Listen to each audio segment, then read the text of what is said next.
kehidupan ini tidak akan mengubah segala sesuatu itu seperti kilat, ya kan? Seperti kilat. Tapi ada prosesnya. Nah, ketika orang yang memiliki keyakinan, maka dia akan menjalani proses itu. Ketika dia mengenal Dharma, dia yakin kepada Buddha, maka dia akan memahami bahwa oh ini loh kehidupan ini.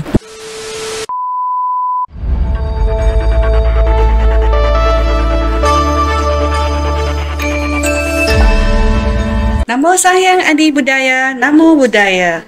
Selamat datang di acara podcast Light of Wisdom. Ya, hari ini saya kedatangan tamu dari Semarang, dari Wihara Dhamma Bondi Semarang ya. Saya kedatangan Ayah Dhammacarini ya. Ayah ini boleh tanya nih, ini Ayah ini lulusan dari mana ini Ayah nih? Saya lulusannya dari STIA Wismaratungga yang pasti, ya di STIA Wismaratungga di Boyolali. Itu S1-nya lulus dari sana, kemudian menyelesaikan S2-nya di Kelaniya University di Sri Lanka. Waduh, dari Sri Lanka nih pasti pemahaman damanya luas sekali. Ini harus menjadi kita gali ini ya, pemahaman yang luas dari Ayah ini. Ayah, ini kita akan membicarakan tentang masalah keyakinan dalam agama Buddha. Ya, seperti yang kita ketahui dalam masyarakat, kalau tentang agama Buddha, pasti ingatnya langsung, oh dulu waktu kecil saya disuruh pai aja. Ritualnya banyak banget. Dan kadang-kadang itu saya rasa bisa membiaskan arti dari agama Buddha itu sendiri. Ayah, kira-kira kalau menurut Ayah, agama Buddha itu seperti apa Ayah? Bisa minta penjelasannya Ayah? Ya, jadi keyakinan itu sangat umum sekali, ya kan? Kalau kita bicara tentang keyakinan itu sangat umum sekali. Kemudian kalau kita mau lebih spesifik lagi, keyakinan di agama Buddha itu seperti apa, gitu kan? Biasanya orang yang sudah yakin agama Buddha itu ya yang sudah membacakan Tisarana misalnya gitu. Tapi memang itu dasarnya sih begitu ya, dasarnya dari sana. Jadi keyakinan menurut ajaran Buddha itu adalah keyakinan sebagaimana yang kita ungkapkan ketika kita mengatakan yang pertama itu Buddhang Saranang Gacchami. Ya, jadi makna perlindungan itu di situ gitu. Perlindungannya. Kenapa begitu? Karena dari kata Buddhang, Saranang, Gacchami itu. Gacchami itu saya yang pergi. Saya pergi. Saya pergi kemana? Mencari perlindungan. Saranang.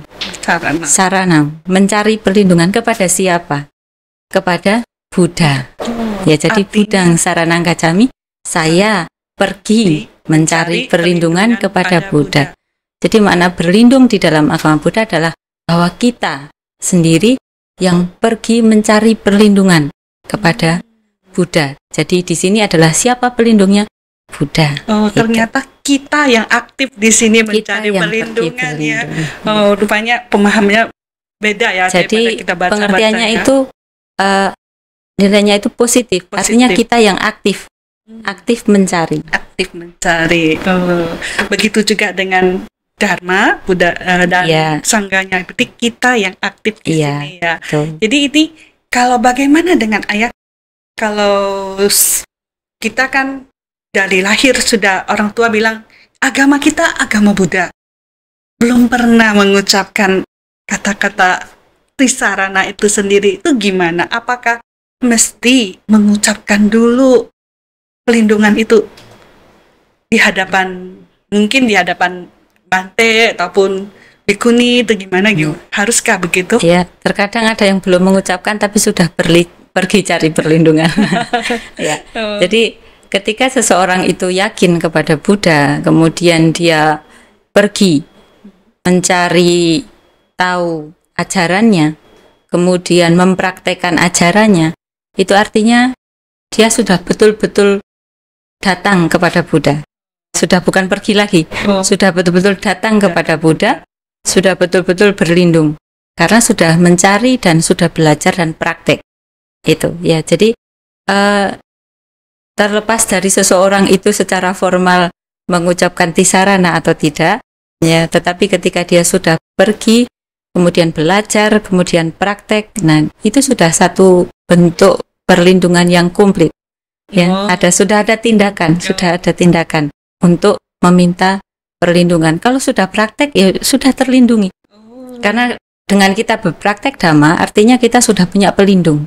Makanya orang yang punya pelindung, orang itu bisa melindungi dirinya sendiri kalau dia sudah mempraktekkan apa yang sudah Buddha ajarkan.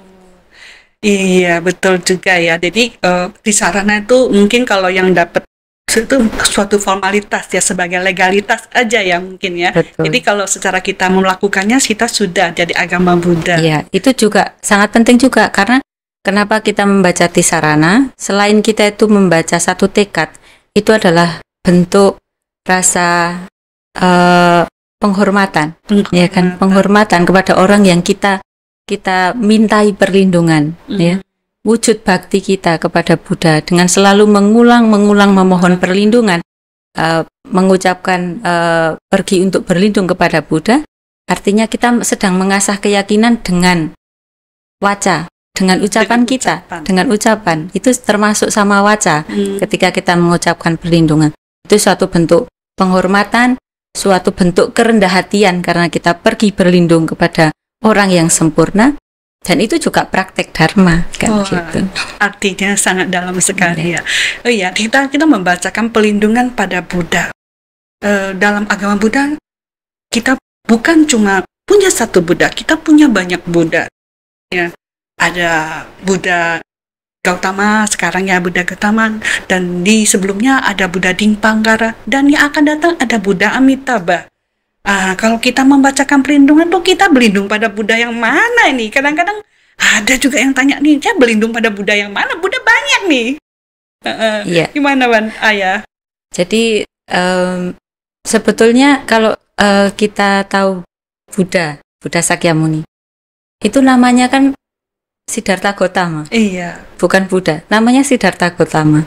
Jadi Buddha itu bukan nama seseorang. Buddha itu nama pencapaian kesempurnaan, di mana memiliki kualitas yang namanya Mahapanya dan Mahakaruna, sempurna kebijaksanaannya dan sempurna cinta kasihnya, tiada duanya. Iya. Itu pencapaian seorang Buddha. Maka ketika orang mengatakan, oh Buddha kan ada banyak sekali, ada Buddha masa lampau, Buddha sekarang, Buddha yang akan datang, itu Buddha itu pencapaian, karena memang setiap makhluk itu punya kesempatan untuk menjadi Buddha. Ya, untuk menjadi Buddha, sekalipun itu bukan hal yang gampang, bukan hal yang mudah, ya, tetapi semua makhluk bisa menjadi Buddha ketika dia terlahir sebagai manusia, bisa berjuang di situ. Nah, terlepas dari itu, maka itu tadi kita pahami bahwa berlindung kepada Buddha kita adalah berlindung kepada kesempurnaan, bukan berlindung kepada sosok manusia. Oh, berarti tidak berlindung pada sosok pribadi seorang Buddha ya, maksudnya bukan, orang itu bukan, ya, tetapi kesempurnaan. Bukan hanya kepada Siddhartha Gautama Buddha, bukan, iya, tapi Buddha sebagai pencapaian kesempurnaan. Kesempurnaannya itu loh ya. Betul. Oh, luar biasa sekali. Jadi bukan hanya personal, tetapi lebih daripada itu pada kesempurnaannya. Jadi ini mungkin banyak orang yang bisa menjawab pertanyaan banyak orang, Buddha itu siapa sih? Ternyata Buddha itu adalah suatu kesempurnaan ya. Jadi beda dengan konsep-konsep yang ada di dalam masyarakat kita berkembang. Ya, terus itu agama Buddha itu agama yang percaya pada hukum karma, sebenarnya tahu. Karena agama Buddha terkenal ya akan hukum karmanya ini. Dan agama lain mungkin tentang apa yang lain lah ya, kepercayaan yang lain itu kadang-kadang mereka menjanjikan bahwasanya dengan percaya aja kamu udah diselamatkan. Bagaimana agama Buddha itu memandang kita? Apa yang dijanjikan oleh Buddha buat kita? Sepertinya tidak ada harapan ya, semua kembali ke kita. Jadi Buddha bisa memberikan kita harapan apa seperti gitu loh. Seperti no hope gitu, tidak ada harapan ini agama Buddha. Semua harus bergantung pada diri sendiri. Buddha bisa kasih apa pada kita ya? Tetangga kan menjanjikan surga ya, kebahagiaannya dengan kata percaya aja sama sosok ya gitu loh. Jadi kita agama Buddha gimana nih? Iya, kalau kita bicara dari sudut pandang orang yang berlindung ya, kita misalnya mengatakan Buddha itu tidak memberikan janji, Buddha itu tidak memberikan jaminan. Saya itu terkadang agak terusik dengan kata-kata ini. Dan kok bilang begitu ya? Sekarang coba kita tarik lagi sejarahnya ke belakang gitu ya. Buddha Gautama, Siddhartha Gautama ini, Buddha Siddhartha Gautama ini, sebelum menjadi bodhisatwa dengan nama Siddhartha Gautama, beliau itu beberapa ratus tahun sebelumnya itu sudah menjadi pertapa yang sudah siap untuk mencapai tingkat kesucian yang namanya arahat. Dimana kalau secara teks itu ketika seseorang itu menjadi arahat dia tidak akan terlahir kembali. Tetapi ketika beliau itu bertemu dengan Buddha Dipankara, melihat sosok seorang Buddha yang dia itu hidup untuk menyelamatkan manusia, menolong para manusia, terinspirasi bahwa beliau membuang kesempatan untuk menjadi mencapai kesempurnaan sebagai arahat saat itu, menunda hanya untuk apa? Memikirkan makhluk lain. Dia sudah punya maha karuna saat itu, kualitasnya, cinta kasihnya sudah sangat besar. Memikirkan orang lain untuk menyelamatkan. Bagaimana kalau saya menunda pencapaian ini, saya akan menolong mereka yang membutuhkan pertolongan. Dan konsekuensinya apa? Beliau masih harus terlahir lagi berapa ratus tahun lagi. Berapa itu penderitaan kembali beliau alami. Ketika terlahir menjadi manusia, terlahir menjadi di alam dalam bentuk kehidupan yang lain. Itu berapa kali lagi menderita lagi. Lah kok mau-maunya gitu. Sudah enak tinggal mencapai pencerahan kok mau-maunya. Kalau tidak memiliki cinta kasih, tidak memiliki rasa welas asih yang besar kepada orang. Jadi beliau tidak menjamin, tetapi beliau berkorban. Bukan lagi jaminan. Beliau mengorbankan kehidupannya, pencapaiannya hanya untuk menolong orang, untuk membuka pandangan orang menjadi memiliki pandangan yang benar, memiliki perilaku yang benar, memiliki penghidupan yang benar, kehidupan yang benar. Itu sudah kurang besar apa jaminan itu. Buddha memang itu tidak menjanji, tidak ada janji yang terucap, tapi dengan tindakan, aksinya ya, dengan terlahir lagi kalau nggak salah berapa asangke kehidupannya dia harus menempuh itu kalau itu ya. Di ceritanya saja sudah 500 kehidupan sekian. Itu yang tercatat. Kita tidak tahu yang belum tercatat. Kan begitu. Luar biasa.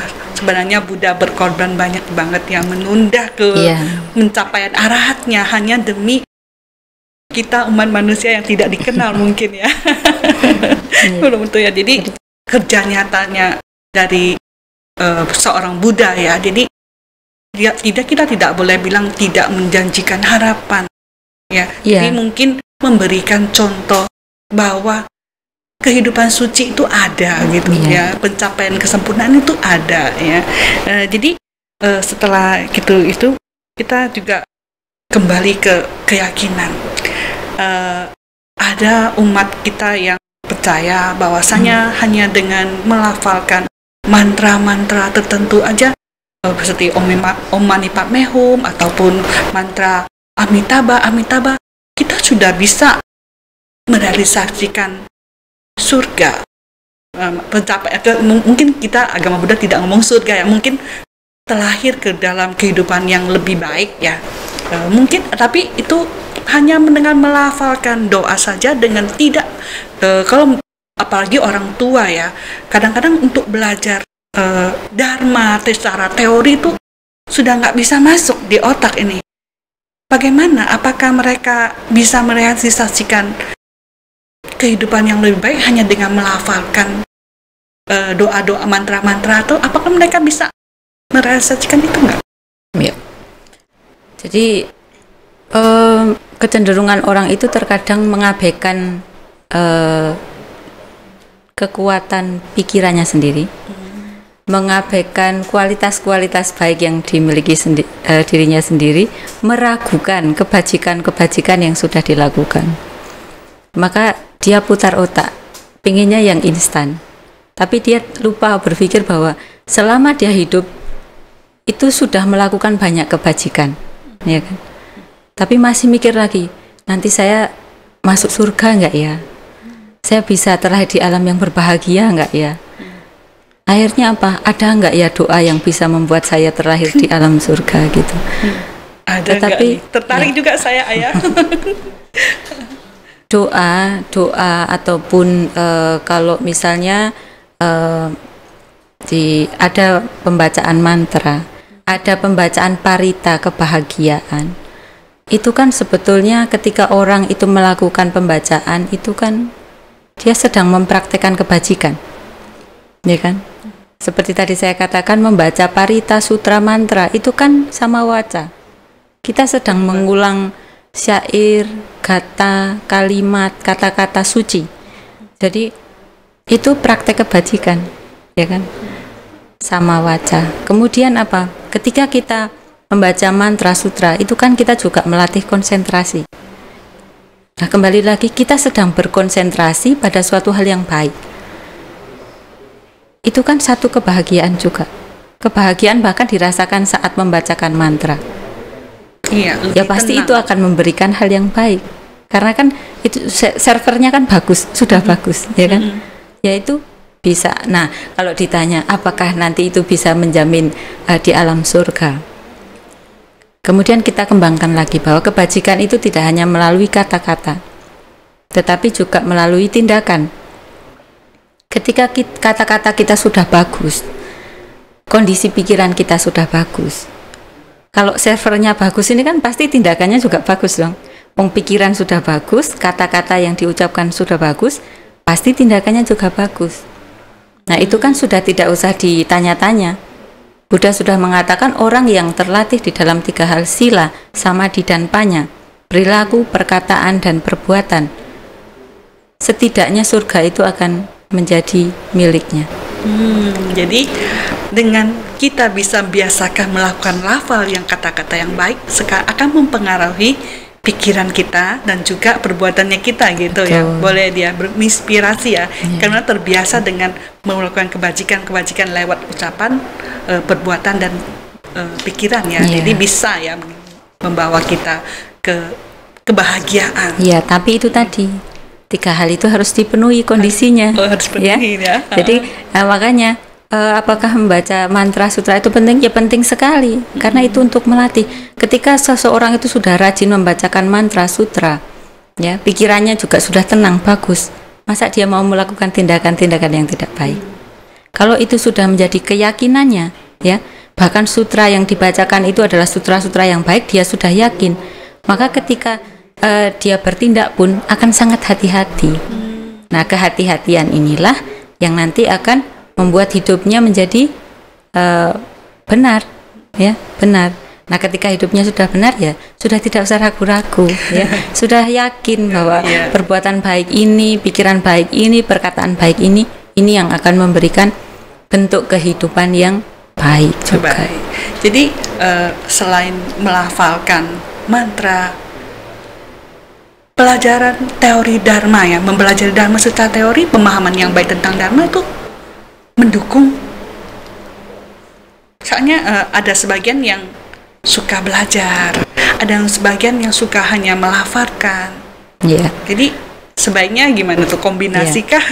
Kalau soal belajar Dharma, ya belajar Dharma itu kalau kita baca ke Manggala Sutta, coba dibaca lagi, direnungkan lagi. Itu kata-kata untuk belajar Dharma itu di baris yang mana, di kata yang mana? Karena di situ yang selalu ditekankan oleh Buddha adalah seorang perumah tangga, khususnya perumah tangga. Seorang perumah tangga, dia harus hidup dengan baik, dia harus punya keterampilan, dia harus punya mata pencaharian yang baik, dia harus sukses, dan dia harus menyokong keluarga. Setelah semuanya settle, baru ditekankan mendengarkan Dharma, belajar Dharma, dan pergi bertapa. Itu coba dibaca lagi Manggala Sutta ya. Jadi yang biasanya rutin dibaca itu Manggala Sutta dipahami lagi. Ya. Jadi kita sampai di sana. Harus pertama kebutuhannya kita terhadap keluarga, terhadap anak itu dipenuhi dulu. Habis itu baru kita belajar baca parita, belajar dharma, terus baru terakhir lupa nih. Pergi bertapa. Karena ingat lagi bahwa kita berusaha untuk hidup baik, berusaha untuk hidup menjadi orang yang sukses, menyokong keluarga, itu kan praktek dharma juga. Ya. Ada seseorang yang belajar teori dharma. Dia seorang berumah tangga, melupakan kewajibannya sebagai berumah tangga, melupakan anak dan istrinya, melupakan orang tuanya, sibuk mencari ilmu dharma, tetapi tidak dipraktekkan. Dan Buddha mengatakan, mereka yang tidak menjamin kesejahteraan orang tuanya atau anak istrinya, surga bukan miliknya. Waduh, kayaknya nih dharma nih semakin dipelajari nih semakin asik nih. Saya menemukannya bahasanya harus praktek, harus baca ini semua kita mengharuskan komplit ya. Paket satu pun tidak boleh ketinggalannya. Jadi dalam satu paket komplit ya supaya kita bisa meliriskan pencapaian surga ya. Ya, makanya ini satu lagi. Kalau memang yakin kepada Buddha, maka dia juga akan yakin untuk hidup sukses. Karena itu yang dianjurkan Buddha. Sebagai berumah tangga, Anda harus hidup sukses, berpengetahuan dan punya keterampilan hidup yang benar. Berarti umat Buddha tuh harus sukses ya. Semangat ini. Ini Buddha mengajarkan kita untuk sukses ya. Harus bahagia di dunia dan juga di nanti akan datang ya. Jadi kita harus sukses semuanya. Dan itu ada lagi. Kadang-kadang kita sudah berusaha menjadi baik, menjalankan dharma dengan baik, dengan mempraktekkan dharma, belajar mempraktekkan dharma dalam kehidupan sehari-hari.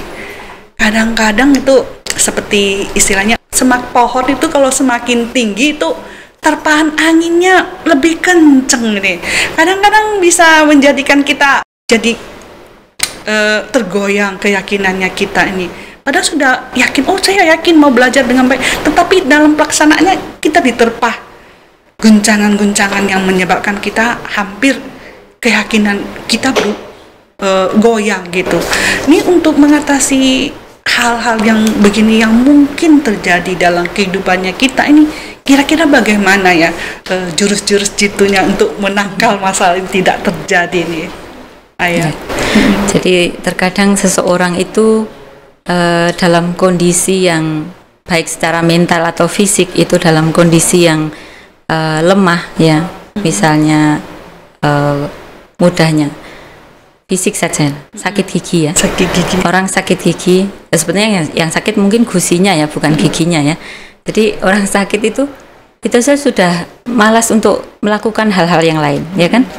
Mau melakukan kewajiban bekerja juga malas, apalagi mau berdoa, malas lagi. Mau menjalankan dharma sudah nggak kepikiran sama sekali, karena konsentrasi dengan tadi rasa sakitnya itu. Apalagi ditambah lagi ketika kondisi pikiran kita yang mengalami kondisi yang sedang tidak baik-baik saja.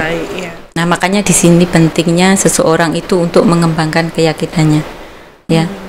Seseorang yang punya keyakinan satu terhadap dirinya sendiri dulu, bahwa dirinya sendiri ini mampu melakukan kebaikan-kebaikan, bahwa dirinya sendiri ini memiliki energi, memiliki kekuatan, ya. Jadi ketika dia pergi berlindung kepada seseorang, maka dia memiliki kepercayaan diri dan kekuatan mental. Maka ketika pada suatu saat nanti hidupnya itu berada di level yang menurun, dia tidak akan menyalahkan siapa yang dimintai perlindungan, tetapi dia akan memahami itu sebagai kondisi, ya. Karena memang kan Buddha sudah menjelaskan kondisi kehidupan orang itu ada suka, ada duka, ya kan? Kadang senang, kadang tidak menyenangkan, kadang senang lagi, tidak menyenangkan lagi. Itu sudah alami sekali. Mau kita berlindung kepada siapa saja, kondisi senang dan tidak senang ini siklusnya memang sudah begitu. Tetapi ketika dia memang punya kekuatan keyakinan, maka di dalam menghadapi kondisi yang timbul tenggelam ini, dia satu akan memiliki kekuatan mental yang kuat. Dia akan memiliki, ketika memiliki mental yang kuat, kondisi fisiknya juga akan terjaga.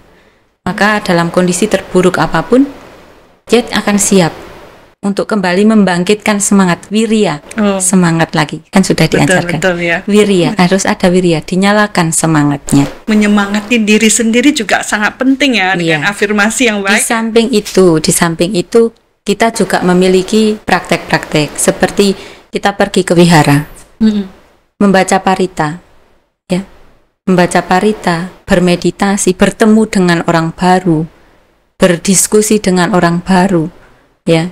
Meminta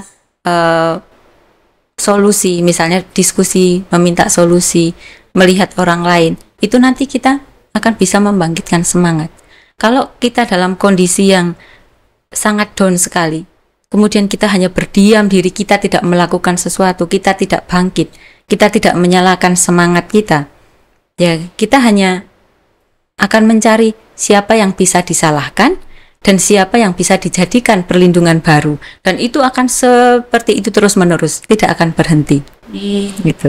Jadi kita kalau masa sulit jangan menyalahkan orang lain, intinya di sini ya saya. Jadi kita mau cari semangat wirya untuk menyemangati diri sendiri. Ini menyemangati diri ini caranya dengan pergi ke wihara ya, Kalyanamitta ya, orang yang punya satu visi dan misi itu. Ini kalau bicara tentang orang yang sevisi dengan visi misi kita itu orang yang mempunyai jodoh dengan kita, itu gimana kita mencari orang yang seperti gitu ya, supaya bisa mendukung kita juga. Kan Buddha sudah pernah menjelaskan bahwa orang yang memiliki frekuensi pikiran yang sama, ya, itu dia akan selalu bersama-sama. Ini contohnya yang Arya Moggallana dengan yang Arya Sariputta.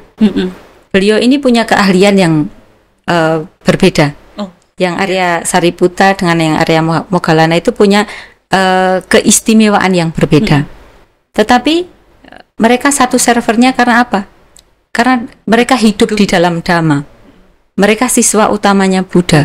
Yeah. Sekalipun servernya tidak sama, mereka punya keyakinan besar terhadap Buddha, bahwa kita ini berlindung kepada Buddha. Seorang yang Arya Moggallana dan yang Arya Sariputta saja, mereka berlindung kepada Buddha. Maka sekalipun mereka memiliki keahlian kehidupan yang berbeda, mereka berlindungnya kepada Buddha. Bagaimana yang Arya Sariputta dielu-elukan dengan kemampuannya dalam berceramah dengan baik.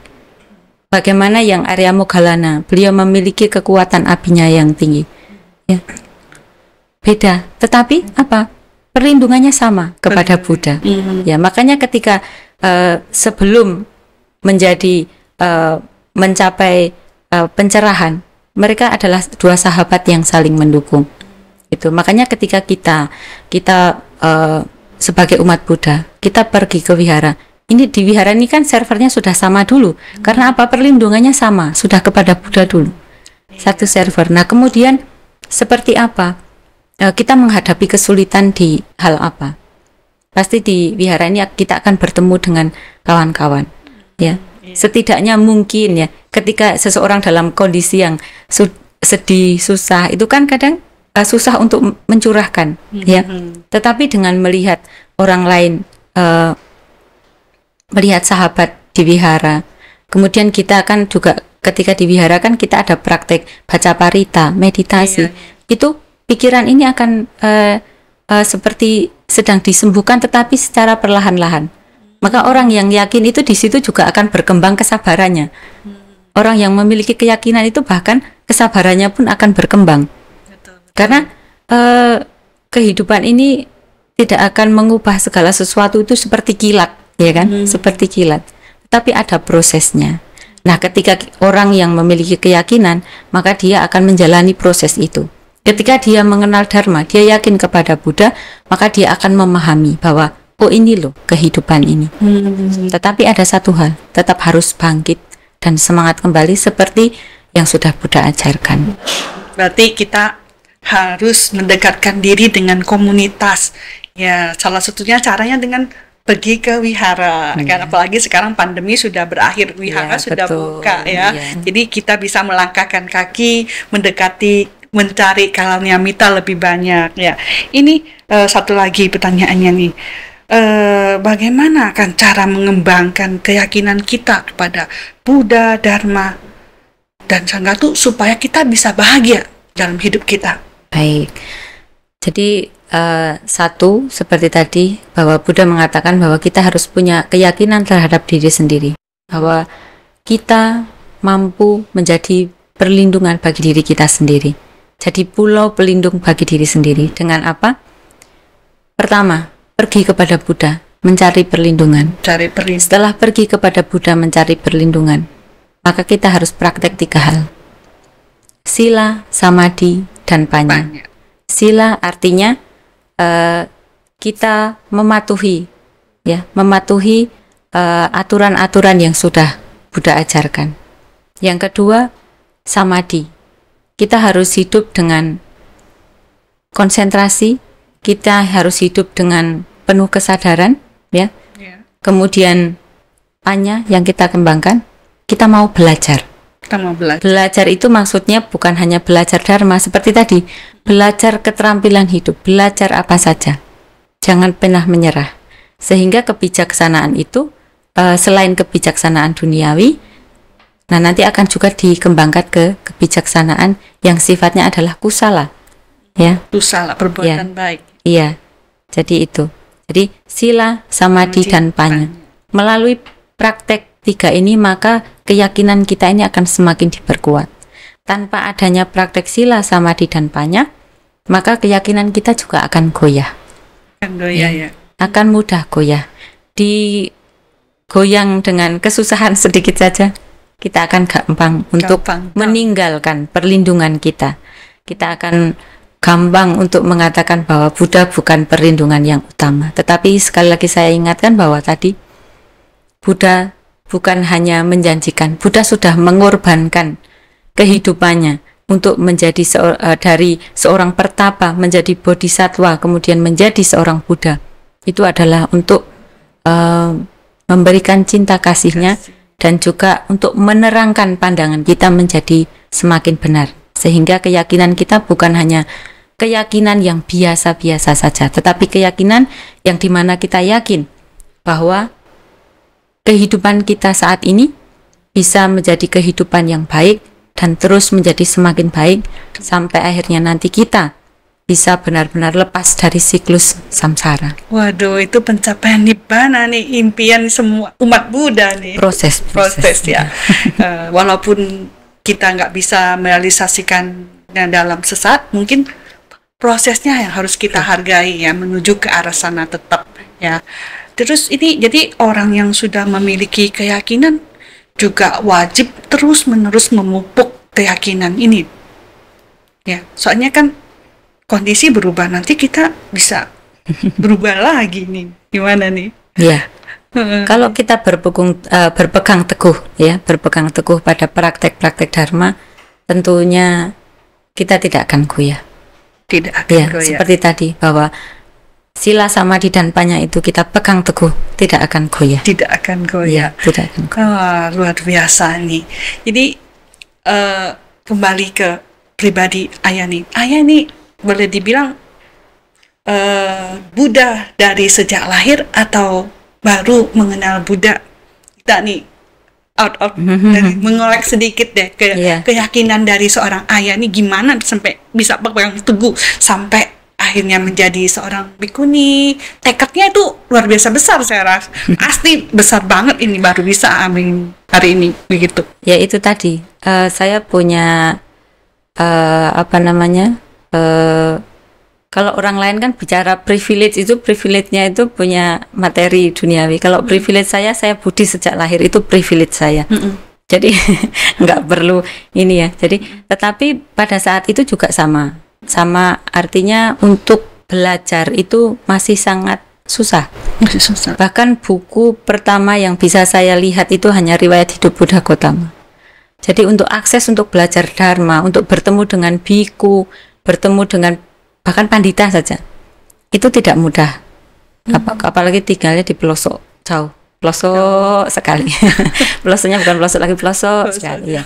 Ya, itu. Jadi sekalipun saya dapat privilege Buddhis sejak lahir, tetapi untuk belajar Dhamma tidak mudah. Bahkan saya mengenal ada bhikkhuni itu hanya setelah saya kuliah di Sekolah Tinggi Ilmu Agama Buddha Semaratungga di Boyolali. Saya bertemu dengan guru saya, kemudian banyak hal yang diberikan oleh beliau di situ, pemahaman-pemahaman Buddhis, dan disitulah saya merasa bahwa keyakinan tadinya yang hanya sekedar yakin itu menjadi ada perubahan setelah saya berada di Sekolah Tinggi Ilmu Agama Buddha dan saya bertemu dengan guru saya. Gitu. Makanya ketika sampai sekarang menggunakan jubah, ya itu tadi, jangan pernah menyepelekan kebajikan sekalipun kecil yang kita lakukan. Maka kita harus yakin bahwa sekecil apapun saya pernah praktek Dharma. Dengan praktek itu semoga akan membukakan kemudahan-kemudahan untuk mengembangkan kebaikan-kebaikan di masa depan. Jadi harus berpikir begitu. Iya, berarti jangan pernah menganggap remeh bahwasanya apa yang kita lakukan tuh kebajikan tuh tidak berarti tidak berartilah walaupun saya cuma menyumbang 500 rupiah, tetapi itu adalah suatu kebajikan. Ya, tetap kebajikan tuh tidak dinilai dari besarnya uang, tetapi dari, kalau boleh dibilang tadi, dari dalam diri kita sendiri ya. Karena dari yang kecil-kecil kalau terakumulasi kan itu akan menjadi energi yang besar untuk bisa membantu kita untuk meraih sesuatu yang kita mau, kita impikan, kita cita-citakan. Wah, luar biasa ini. Ya, jadi ini topik kita hari ini tentang yakin. Karena keyakinan ini bisa membawa kita ke kebahagiaan, ya, Ayah. Jadi keyakinan ini menurut saya, Ayah nih, kadang-kadang kita mempunyai teman yang berbeda keyakinan kita. Bagaimana sikap kita kepada orang yang berbeda keyakinan sama kita? Apalagi kadang-kadang dalam keluarga ya, kita tidak tetap luar-luar. Dalam keluarga kita juga ada keberagaman. Bagaimana agama Buddha itu menyikapinya? Ya, keyakinan itu kalau menurut saya itu sangat personal sekali ya.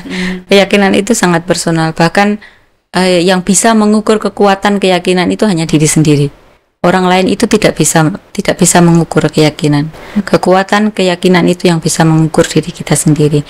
Nah, masalah keberagaman keyakinan, baik misalnya dalam lingkungan Buddhis pun juga keyakinan juga sangat beragam. Apalagi di luar Buddhis kita akan lebih lagi sangat beragam sekali. Ya, ada perlunya respect. Satu respect, kedua pemahaman. Segala sesuatu itu kalau dipahami, dimaknai, ya, kita akan paham dan di situ rasa respect itu ada. Maka kita akan kembali lagi bahwa keyakinan saya ya, keyakinan saya. Keyakinan orang lain, keyakinan orang lain. Kita tidak bisa memaksakan satu sama lain. Yang bisa kita perlihatkan adalah ketika saya memiliki keyakinan kepada Buddha, kemudian saya memiliki perilaku yang baik, nah disitulah orang baru bisa melihat bahwa orang yang berkeyakinan kepada Buddha ternyata perilakunya baik, tutur katanya baik, pikirannya baik. Iya, ini tidak dipungkirin kalau kita tuh selalu punya rasa keyakinan saya paling baik, keyakinan saya the best. Tapi sebenarnya tidak boleh begitu ya, karena kita harus menaruh respect juga terhadap keyakinan orang lain. Yang boleh disimpulkan begitu ya, Ayah ya? Ya, jadi ya itu tadi, keyakinan itu sangat personal dan kita harus memahami, harus dipahami, harus dimaknai, sehingga yang muncul adalah rasa respect, rasa hormat, menghargai. Ya, menghargai. Kadang-kadang ya masalah keyakinan tuh bisa menjadi akur karena keyakinan, bisa juga perpecahan karena itu ya. Jadi agar sangat baik kita menghargai perbedaannya itu ya. Jadi ini kalau dalam agama lain mungkin keyakinan tuh iman, ya kan? Kalau dalam agama Buddha kita menyebutnya dengan sadar. Apakah ada perbedaan yang signifikan antara keyakinan sama iman itu sama sadar kita ini? Secara pandangan ada perbedaannya enggak? Oke. Iman dengan sadar. Karena kalau kita berbicara tentang sadar, ya, sadar, kita berbicara yang ke Buddhis dulu ya. Jadi keyakinan kita ini adalah keyakinan yang berupa pengalaman. Keyakinan itu berupa pengalaman. Ketika kita mau menaikkan level keyakinan kita, kita bisa saja kok yakin, sekedar yakin saja kepada Buddha, juga bisa. Tetapi seiring berjalannya waktu, ketika Buddha mengatakan bahwa seseorang itu bahkan bisa mencapai tingkat kesucian karena keyakinan.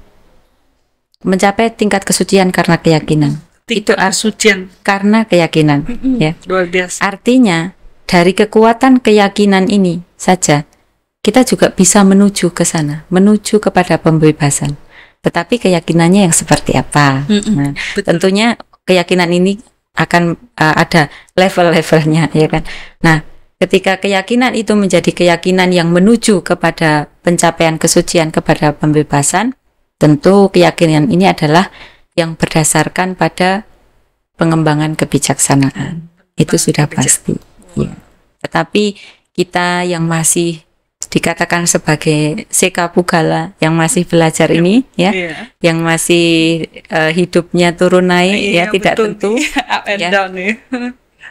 Kita membutuhkan keyakinan dan kita juga masih harus terus belajar. Tetapi keyakinan itu harus terus dipupuk, ya, terus dipupuk dengan apa? Dengan praktek, ya, dengan praktek dharma, dengan praktek dharma. Misalnya praktek 5 sila aja. Oh, ya. Praktek 5 sila dengan praktek baik 5 sila. Karena kan Buddha juga berpesan, orang yang mempraktekkan sila, Pancasila Buddhis, itu sudah otomatis, sudah dirinya itu sudah terlindungi. Sudah menjadi seperti orang, kalau bahasa gampangnya itu sudah pakai jaket anti peluru lah. Wah, luar biasa sekali. Kalau sudah praktek, ya. Jadi kalau kita juga yakin kepada Buddha, kita yakin apa? Yakin untuk mempraktekkan ajarannya. Betul, ya kan? Betul. Yakin untuk mempraktekkan ajarannya, maka disitulah perlindungan itu akan ada. Iya, betul.